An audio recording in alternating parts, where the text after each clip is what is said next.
All right, we are live with the Talking Tactical podcast episode. I'm not sure, but here we are. So, Dusty, how have you been? Let's just say we're like what, eight now, 10. We'll say we're episode 454. Exactly, That's what we're gonna 454. go with this one here. Yeah, the title's a little bit of a what number are we on right now? So, Yeah, yeah.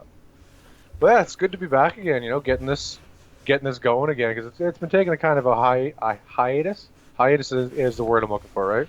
yeah, hiatus, Yeah. All right. holiday. So yeah, we've had a little bit of a time off with life here, but getting this thing going here is pretty exciting actually because I actually get to talk to people now.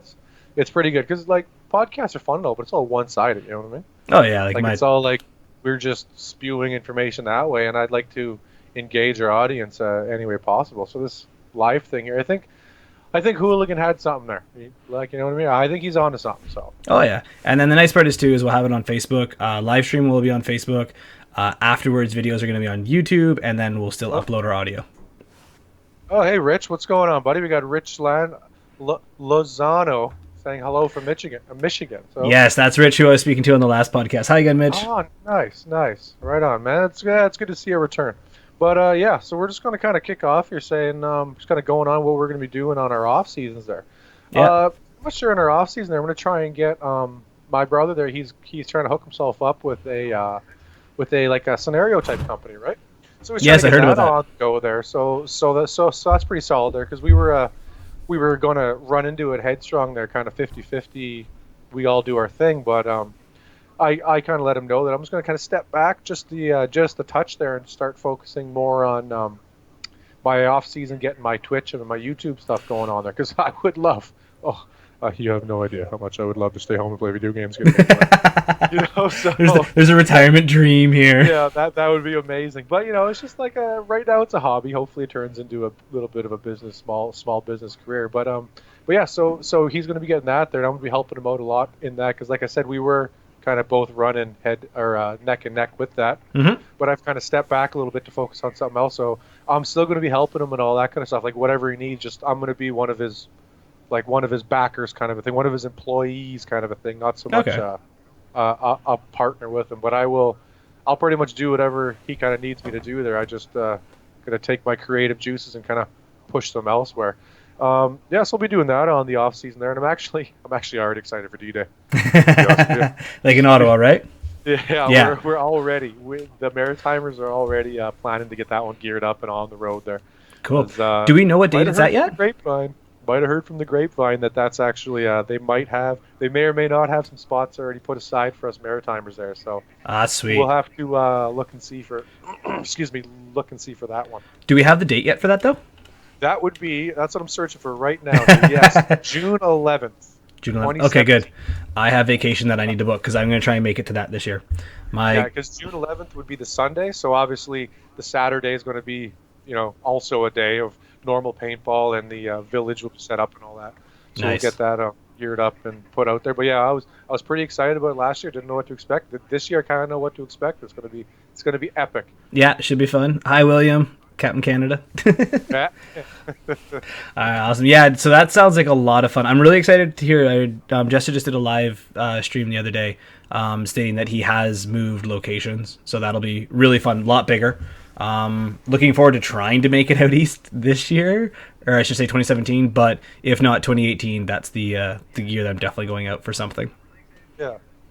Okay.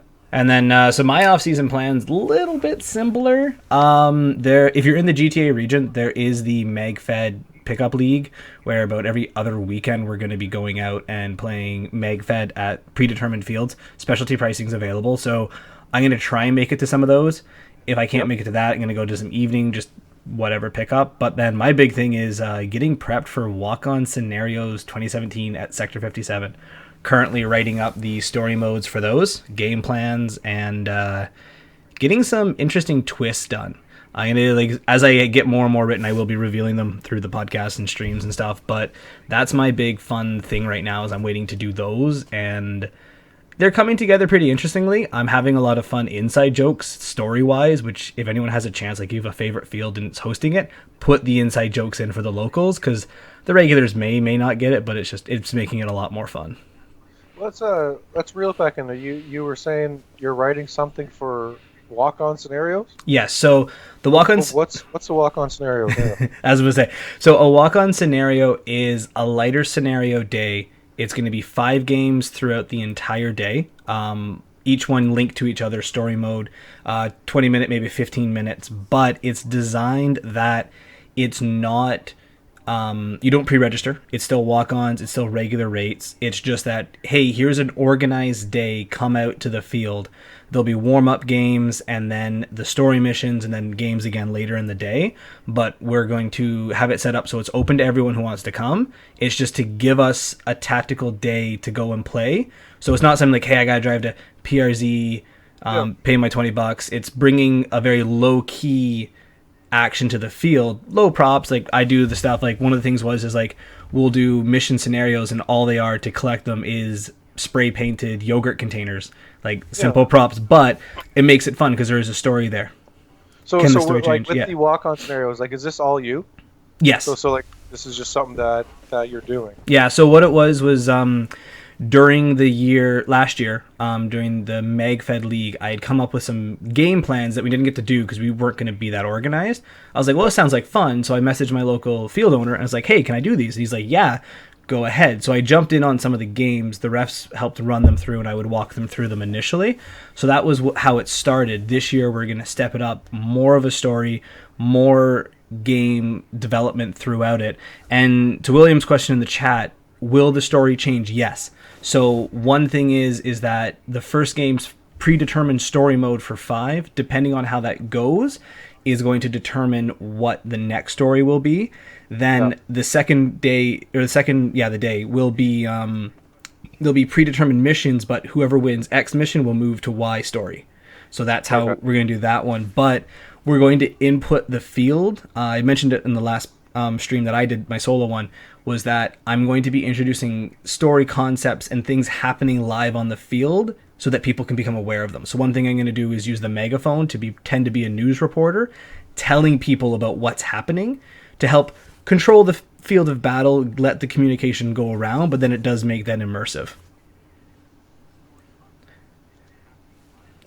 So we're pretty much rolling, like pretty much however, because I've seen that Will is like, because I like William's one of my friends there, and I like to say happy birthday to the Marine Corps, Will, there, and I hope you stay safe tomorrow for Veterans Day. But yeah, like that's kind of like how most scenario games roll there, Will, is that it's kind of like a choose your own adventure, but you don't actually just like choose it. It's by your actions and by your teams winning or losing certain objectives, and that's what makes a good scenario game, or that's what makes a scenario game good, is that storyline, and that's why that I kind of lean on the sort of milsim and the kind of games that I play, that most of the time that when you get like a milsim kind of thing going on, is that there is storyline that link onto each other. And right on, Will, who we're on, he already started drinking. Attaboy. Attaboy, Will. Nice. Yeah, it's something that I think is lacking on a lot of big games, is that there's a story that most people don't know about. So instead of trying to compete directly with a big game, my concept is let's make it not about the big game, but there is a story, something we can affect that little bit more. So it'll be a lot of fun. It had great feedback from year one. People were like, this is awesome. I don't have to drive a long ways. It's not an all day game. I can show up, play the first 2, sit one out, jump on the 4th one. So it's been a lot of fun. And because we've put it on the tactical focus to begin with, a lot of the owners like coming out, and even the renters too, because they get a really good idea of what's going on. So yeah, buddy. All right, so that's pretty much what you're going to be getting up to through your off season. Now, what are your big focuses on for the next actual paintball season then? So, yeah, one of my big ones is get out that little bit more. Life always seems to get in the way, so it's always want to get up more. What do you want to bring to the world of paintball in Tyler style? One is do more off-site streaming, live streaming with social media on Facebook. You can't make it out to every field. Let's get people talking about it at the field. These walk-on scenarios, pushing those, helping other people. Rich has actually reached out to me as well from last time saying, hey, like, let's work together on story modes. I'm like, yeah, I want to. Mine are in the rough copy still. Let me tidy them up a little bit more, and I'm definitely going to do that. I like to see, not cookie cutter, but hey, here's a rough outline of a scenario, adapt it to your field, but run this on a Saturday. Like, here it is done. Because that's the more problem that people have, is not using the materials that's there. It's more putting the pen to paper to start doing the change. Yeah, because that's what it's like kind of all about there is I'll put you in touch with my buddy that wants to be doing that kind of storyline scenario stuff there. Maybe all three of you guys can get some good driven stuff going on there, because we're kind of all in different geographical areas, so it's not like taking over your business or anything like that, right? But it's all about growing the sport there. And that's something that I want to be doing there for next season is kind of getting my face out there and getting people comfortable to come and talk to me, because that's why I put my photograph of my mask up there, so they recognize it. Not so I'm like, oh, I'm cool, but more or less so they can relate the voice and the face to what this podcast is all about, right? So they're not afraid to, like, just sit there and have a coffee or a beer with me and just kind of shoot it for a little while, right? Like, I want them to know that I'm open for them to come and talk to me about whatever the heck they feel like talking to me about, to be honest with you. Yeah. And that's kind of like what I want to do, is kind of like grow the sport in that way, like the thinking way, because so many people are growing the sport with like tech reviews and gear reviews and field reviews and all these kind of things there. But that's what me and you kind of started out there 454 episodes ago. Is that we're like, you know what? I don't really recall anybody kind of focusing on like the thinking aspects of the game here, you know, and that's true. That's something that I'm really pushing and hoping for next season, that we kind of corner the market with there, is that we're starting to get our faces out there. But buddy, you got to get yourself something that sets you out from the crowd. Maybe like put pink underwear on the outside of your pants or something like that to make sure people know who you are, you know, like maybe put something weird like that on there, because you look pretty much like a paintballer, just like everybody else. Yeah, that's my PRZ. The gears changed a little bit. I got the gold mask and the dreads. No, I have. It's something I have thought of, and I want to get something a little bit more special. But my big thing was I found a mask that I really like now, so I'll take the rest of the gear from there. But and Will has a great question, just to loop it back to engage the contact. He's asking about why using a megaphone instead of walkie-talkies. So it's a great point. Walkie-talkies do help communication better. What I'm looking to do, though, is I want to be an annoying news broadcaster on the field. So the entire concept of the story that I'm starting with is that there was a empire, so to say, like ruling that's crumbling, and there's two rising factions from there. The empire gets to play a third neutral faction because they hate both the other two, but the main two rising factions are the competing throughout the story. What I'll do is I'll be on the megaphone from a neutral standpoint and being like, hey, the red team has totally taken this area. Let's go to the field and see what they're saying. Try and go on and bug players on the field to do announcements. It's fun, immersive, but it also kind of lets the other team know what's going on. So if I've noticed that someone has controlled a section of the field too well, let's throw it out there. Let's mention it so that generals aren't pre-assigned in my walk-on days, but this allows players to get the communication around the field. Okay, yeah, I'm totally understanding, because like I'm trying to put this into like a video game, so to speak, scenario. And yeah, like there's always like some sort of voiceover woman or man in your head telling you what's going on next and what's going on over there and that kind of thing. So yeah, I can see where your megaphone voice radios come in, but yeah, like radios are a key thing. Oh, for sure. When it comes to paintball. But as a scenario person, if you're going to bring 50 radios to a field, I'd be surprised if you get 25 of them back, you know? Yeah, exactly. That's just way too much administration to be even thinking about for something like that. But I do like where your head is at, Will, that you're trying to make things better. And that's what this podcast is all about, is making what we have, or taking what we have now and making it better. Yeah. Yeah, and then helping people too. Like let's share my ideas. Like if this comes up and then someone wants to go introduce it at their field, steal from us, steal the ideas. It's perfectly fine.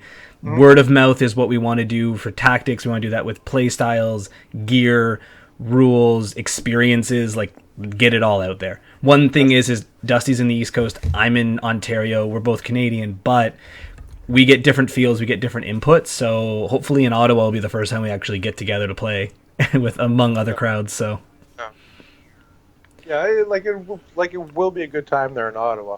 But however, like, and then with the going back to what we were talking about with the opening up like scenario ideas and that kind of stuff. Don't be afraid to fire messages to talking tactical with any of your little bit of an input. Like if you're sitting on the toilet and you're like, oh my god, that is an excellent idea. Whip out your phone, fire it over to talking tactical, and hey, like if you're like if we feel that even if you're in the same kind of mindset that we are when it comes to what this podcast is all about, we'll even get you on a few times, make you a co-host on episode 554 then, or something like that. But no, in all seriousness, yeah, like we should all be here to grow the sport, and I understand that if your companies are in it for the bottom dollar because that is your company, that is your livelihood, you have more than likely built that from the ground up. But it should be all open source information at this point because paintball is a very niche sport. Like if anyone else hasn't really realized this, it's very, very niche. Like there's a very small market for it, and we got to keep that, and we have to expand that market by not holding down and not copywriting a lot of things. Yeah, exactly. So, and we're the players. Like people complain about other companies or event organizers not listening to them, not paying attention, not hosting the games they want to see. My response to that always has been like, okay, well, you do it then. Like, you try. If a company's holding like one event every month and they're getting paid for it, don't get me wrong, but there's a lot of time and energy that goes into this. Like, don't complain too much if you haven't even tried it yourself. Because That's right.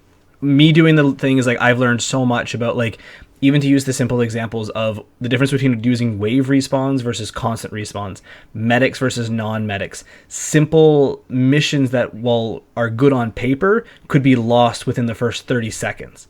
Like, my favorite thing that I learned was we had a game where a VIP was in a building. Someone had to get into the building to allow the VIP to leave. My thought process was, yeah, they'll get in, get them out eventually, and then it'll be fine. No, what happened was someone sprinted into the building, the VIP sprinted out, and someone shot him in the back in the first minute of the game. And me as the event organizer is like, okay, I got to do the next game, I guess. So, crap. Okay. Yeah, exactly. So, paint up. Okay. yeah, the shout out to that one is at Sector. It's called "If It Can Survive 30 Seconds with Ryan, then it can survive 30 minutes with everybody else." So That's right. Okay. yeah, that one was a pretty good one. But yeah, just the learning curves. Like, we'll talk about it. Explain. We've talked about like preparing for big games. We had a give and take back on that one, and we learned from each other. Like, one of the biggest things was like Dusty told me about eat your dried fruits and snacks on the field, and I'm like, that makes a lot more sense than the granola bar that I always eat. So. And it stays in your pocket pretty easily. Exactly. So, like, and that's what we're here to do. We're here to talk about our experiences, share the wealth of knowledge, be that communication of what works for some people doesn't work for other people, but then also, hey, this is the overall thing. Let's run with it. So. Oh. All right. So Will just said there about the aliens versus Predator versus Marines, and that's that brings us on to sort of like the same thing with these scenarios there. Do we kind of, like, I understand that aliens and predators and, well, Marines exist, but the first two don't. Hopefully. I don't think so. I really hope they don't find LV-426 because I think the Earth is going to die. And Ripley is an awesome person. Anyways. So, like, but keeping things relatable, right? Like, like when I was in PEI there, September? Was it September I went to PEI? Anyways, I was in PEI for the 8 hours of Benghazi game there. And it was essentially a remake of the movie and of the actual events there. I'm sure Hillary Clinton was someplace in this whole thing there, but seriously, like, our objectives were, like, there was a main force inside of the ambassadors complex there, and there was a main force in there with the enemy respawning all around them, and then the special forces, which was the team that I was a part of, spawned off into the corner, and they had to make their way to the ambassador's place, grab the ambassador, take them out and just move them and all that kind of stuff. Like there was no fire involved or anything like that, but it was kind of like making scenarios kind of relatable to like real life or things that people can relate to, much like the aliens versus predator versus marines. Most people know what aliens and predators are, and the marines, how they all go in together. So yeah, that's something to keep people like occupied over there to come right in. Like, and for instance, Commando Paintball's D-Day. Like I know D-Days go all over the place. Like there's so many D-Days because that was a very, very pivotal. It was a very pivotal. Thank you. You're welcome. It was a very pivotal event in like the world's history. Right, was D-Day happening, and yeah, like Commando Paintball hit it right on the head there. They had some people spawn in like in the back as paratroopers. They had the landing crafts on the pond moored to the shore there, and they had like the main assault force come in from the one side. Yeah, like it was, they legitimately, like obviously there was no parachutes falling from the sky or anything like that, but they took the actual historical events and Synergy Paintball morphed those into what was known as D-Day 2016. So and I'm pretty excited how they're going to, if they're going to cookie cutter it for next year, or if they're going to try and, because there's only so many ways you can do D-Day, but however there was a lot of different things happening all along the coast during D-Day. Yeah, now, we kind of focused on what I was going to say, like Utah, Omaha Beach kind of thing, where it's the landing crafts and all that. Mm-hmm. But there are like major like hills there, like not major as in like 400 feet, but there are some very, very steep hills there. So maybe we can get some like the 2nd Ranger Battalion when they assaulted the cliffs there to take out those guns. William Foster's here is probably going to chime in on this one because he's pretty good with history. Which beach that was where the Rangers were assaulting the sandstone cliffs. Maybe we can get something like that in there. Hopefully, Synergy Paintball's watching there. That's the big point, though, is my first story that I did was Star Wars. Because I'm like, I don't want to set up my own world. I wanted the easy way. The final event, I didn't run it, but the final event was a Warhammer themed, like the miniatures, stuff like that. One of the refs there loves Warhammer, so he wanted to do a story there. If you're kind of stuck for ideas, like everyone can think of a deathmatch, capture the flag, VIP escort. There's those core games within the story, though. Yeah. But when you have a predetermined world or event that you get to use, run with it. Let that inspire your mission versus your mission fit around the chronological or the events that actually happen. Now, Will had a great question about the heard of the line battles people do with the old single shotguns. Like, do you mean like you stand straight up and then just shoot at each other, like old school Civil War like that? Because there is a game that we play called at Sector 57 called 1812, and the way it works is each team lines up. They play rock paper scissors. First team gets to shoot. If you get hit, you're out. People then shuffle in closer to each other. Then the other team shoots back at you, and then people shuffle in closer, then you shoot back. And it's one of those games where I used it as a tiebreaker because we did a warm-up, best 2 out of 3 game. So it was, if each team won one game, 18-12 finalized it because it wasn't going to be a huge paint waste or anything. You could take the couple shots, but it's incredibly fun to shoot when there's just the body standing there, and it is incredibly terrifying waiting for those shots to come at you. So if you're that little bit warped like I am, or I'm sure most paintball players are, try that game one time because it is a lot of fun. So it's kind of like fighting the redcoats kind of thing. Exactly. Right? Yeah, exactly. Front rank kneel, second rank fire, stuff like that, right? Exactly. Okay. And everyone's just freaking out, and every guy is just covering his crotch. He's like, oh no, it's going to hurt, it's going to hurt, it's going to hurt. Yeah, throat and crotch, I would imagine, yeah. Yeah, exactly. So that one was a lot of fun. And that's a game that most people aren't going to think of. It's just, let's just do something stupid that's hilarious. Another one, too, that they've started to do is the death chair.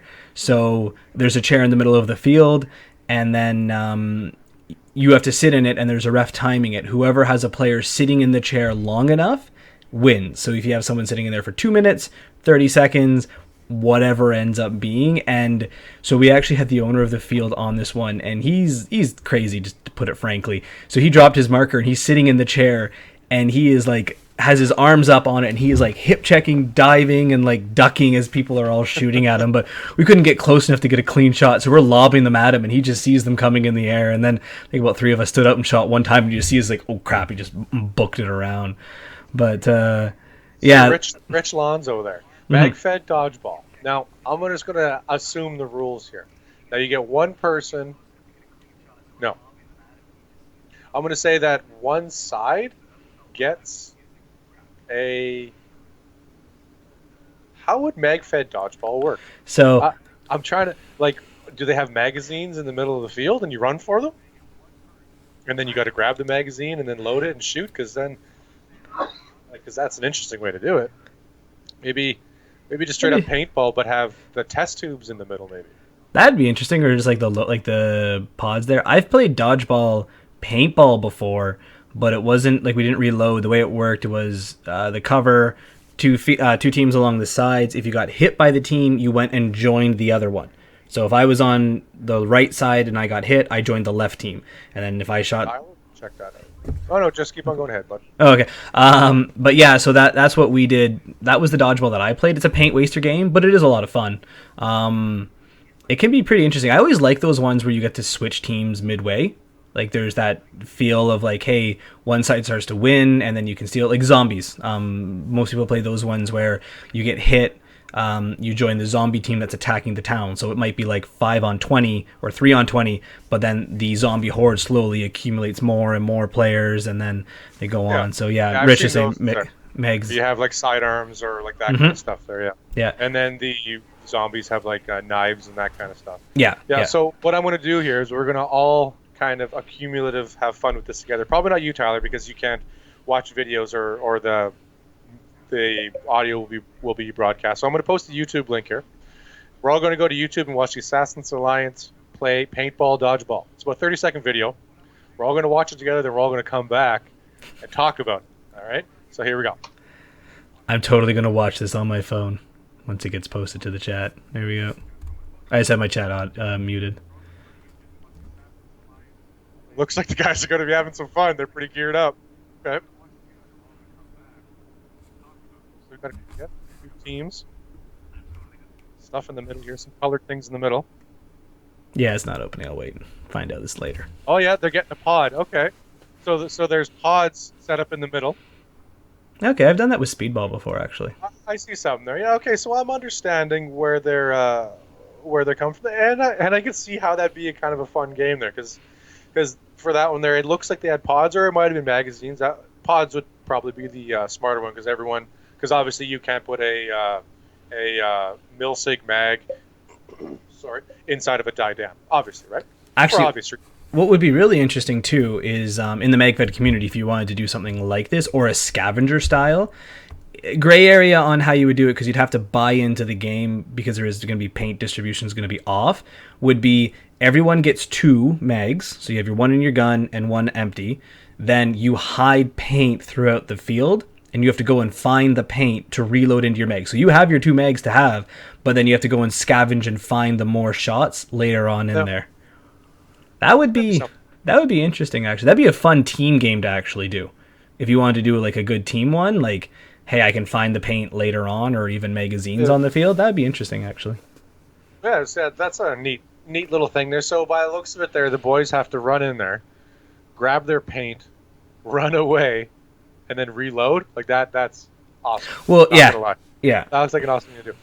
Well, all right, so we're just yeah, right. No one's wearing camo there, William said. Well, that's just the way some demographics are, and maybe that's an old video. Let me see how old this video actually is here.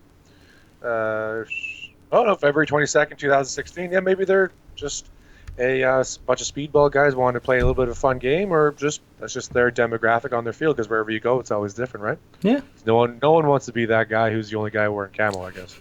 Me, personally, I don't care. But some guys might not want to be. This coming from the guy who wears the Smart Parts jersey on the field. Right? It's wicked. No one else has one. Oh, well, I believe some people do, but they usually leave it in their car or at home because they're like, oh, I can't take this. It's 15 years old. Yeah, Yeah. exactly. No, and then yeah, Will's got the point there. It's like it is a survival game out there, like scavenger, like a little bit more FPS style. Like I said, it would be an interesting concept to do. I think it would work really well with like a private group of renter paintballers who have purchased the paint. That would be really great. But William, yeah, don't you start. Don't you start, William. It is wicked. It is an awesome jersey. Ooh, Ion. You have an Ion, like you have the actual Ion marker, or you have a Ion jersey? Because wait if and you see. still have an Ion that works, that would be amazing.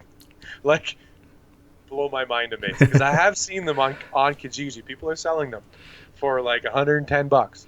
Oh, yes. Okay, so I asked two things and he says yes. Okay. Trouble in Terrorist Town is always fun. So I have like, not had a Rich, chance to play that yet. Rich Lonzo and his Assassin's Alliance guys are pretty solid with the scenarios and stuff, so that's wicked.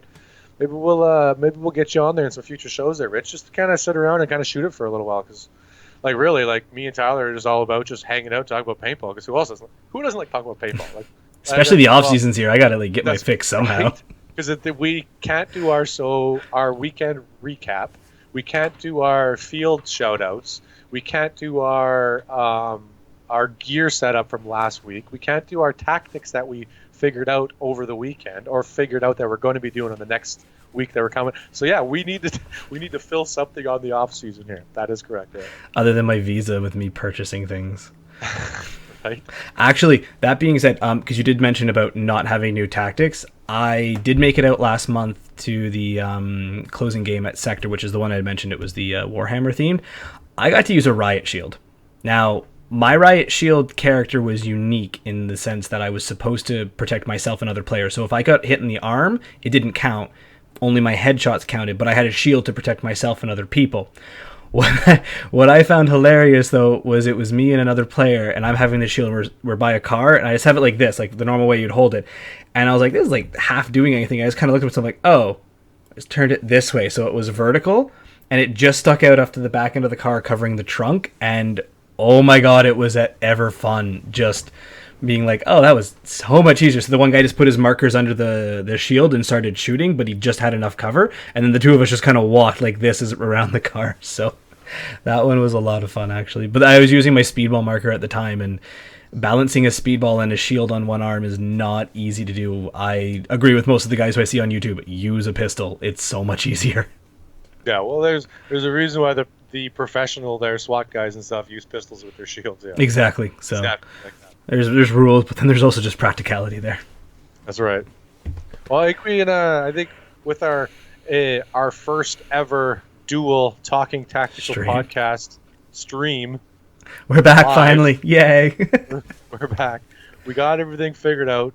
The weird life thing is kind of slowing down a little bit, which is fantabulous. Yes, finally. And we got this whole Skype, OBS, Facebook Live conundrum sorted. Yep. There's no echoing of volumes. There's no me being super loud. His ears bleeding because I'm yelling in his ears, but no one out there can hear me. Okay, so things are sorting out. Make sure to follow us on if you can put the SoundCloud link up there, Tyler, that'd be fantastic. Before we sign off for the evening here. If you can find that SoundCloud link for us. That's right. You got to have these things there, man, because you never know what's going to come at you. That being said, we do actually have a different area now that you can follow us. So if you missed the Facebook Live and don't want to use it there, we are posting the videos later on YouTube. It's the Talking Tactical Podcast on YouTube. The first episode that I did is on there, and then this one will be shortly as well. So that one's embarrassing to watch. Shh. It was my first time. Leave me alone. Oh, God. Things happened. Stuff was done. There was so much blood. There was so much blood. What? What did you do? I'm going to have to load this really quick without sound because it's... No, there we go. Let me comment without having to load the video. Or is it I'm going to head over to Primal MPM Paintball and see what that's all about there.